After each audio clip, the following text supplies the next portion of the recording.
Selanjutnya adalah menu CBT atau ujian online.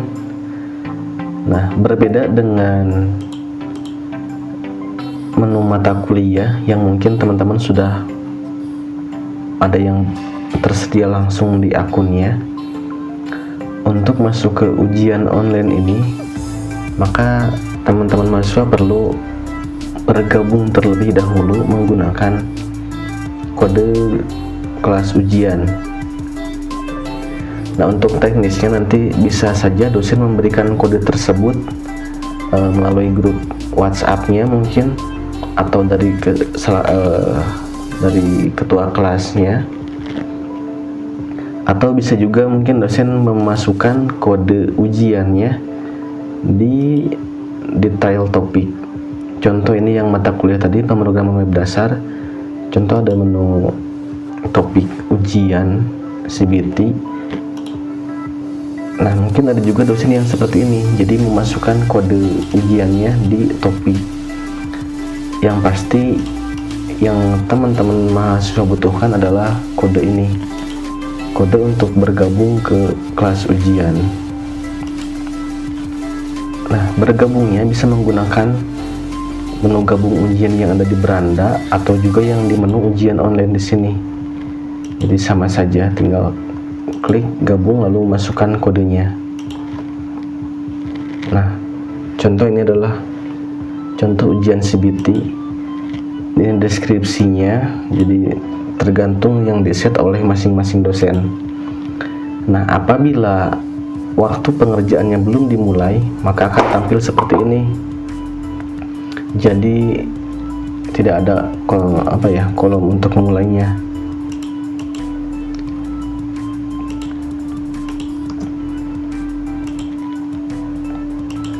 Akan tetapi ketika waktunya sudah dimulai, maka akan tampil button untuk memulai pengerjaannya. Maka tinggal klik saja, lalu akan masuk ke halaman CBT-nya. Nah, di sini halaman CBT-nya sudah tidak perlu refresh lagi atau tidak perlu reload lagi ketika perpindahan soal.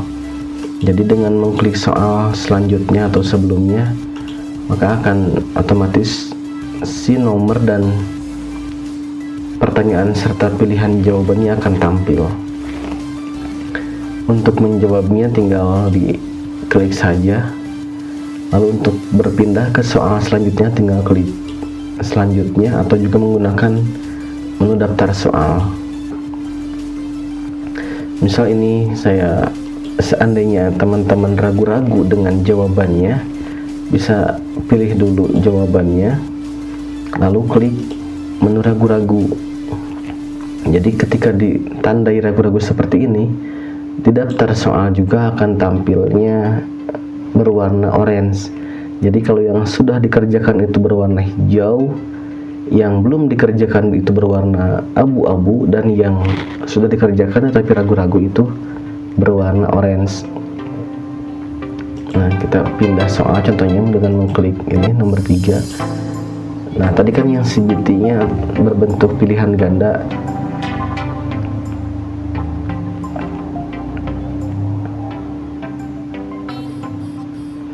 Lalu ada juga yang essay. Essay ini tinggal dijawab aja, misalkan Merkurius, Venus, Mars, Bumi, dan seterusnya. Nah, ini otomatis tersimpan ketika perpindahan soal ya.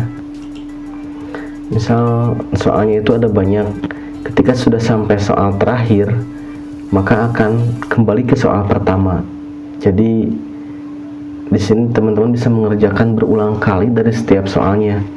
Contoh tadi kan ada yang ini anggap aja sudah selesai semua, lalu cek apakah ada yang masih ragu-ragu atau tidak. Contohnya ini masih ada yang ragu-ragu, klik nomornya.